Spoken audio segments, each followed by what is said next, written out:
Quando a gente fala em abelha, qual que é a primeira palavra que vem na mente? Mel, né? Pois é, a maioria das pessoas também pensa assim. Abelha... Mel. Mel. Pois é, mas o resultado do trabalho das abelhas vai muito além da produção de mel. Existem cerca de 25 mil espécies e elas dão maior duro. Aqui no Brasil nós temos tanto abelhas solitárias quanto abelhas sociais e uma gradação de organização entre esses dois tipos. Mas todas elas são muito importantes porque elas fazem um serviço de polinização e ajudam na formação de frutos, tanto em plantas nativas quanto em plantas que fazem parte de cultivos. E elas atuam de forma diferente na natureza. Nas abelhas sociais, as que vivem em grupos, existem as abelhas campeiras, que são as que vão para o campo fazer a coleta, né, de alimento. Então elas visitam as flores à procura de néctar e à procura de pólen, né?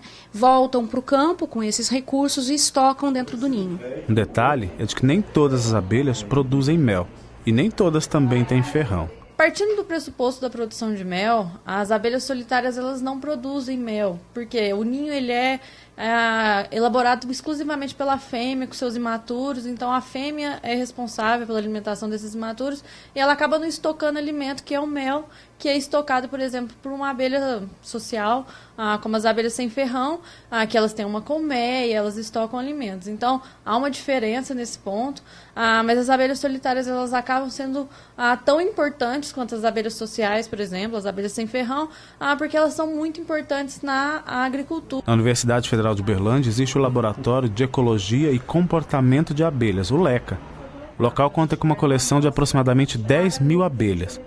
Os insetos fazem parte de divulgações científicas e pesquisas. Nós trabalhamos com pesquisa básica, nós orientamos alunos de graduação e alunos de pós-graduação.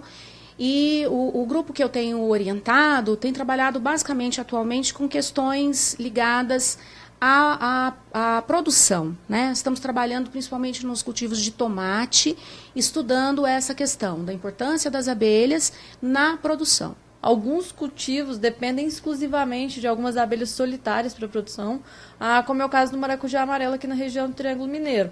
A nossa região é uma grande produtora de maracujá amarelo no Brasil, ela se destaca por uma produção bastante importante e ela depende da presença dessa abelha solitária na área de cultivo para que a produção, então, alcance um patamar aceitável. Recentemente, um órgão nos Estados Unidos, equivalente ao IBAMA no Brasil, incluiu as abelhas em uma lista de espécies em extinção. Uma grande parte do reino animal depende das abelhas para espalhar o seu pólen. Sem o trabalho delas, nós teríamos um grande problema. Se tanto as plantas naturais quanto as cultivadas dependem das abelhas para a sua reprodução, se elas não existirem mais, a reprodução vai ficar prejudicada. E existem algumas espécies de plantas que o polinizador é essencial para que esse tipo de reprodução aconteça, né? Então as plantas vão deixar de se reproduzir, né? E aí há uma quebra em toda a cadeia, né? Sem plantas, sem alimento para os herbívoros, sem alimento, e aí todo o ciclo acaba sendo prejudicado.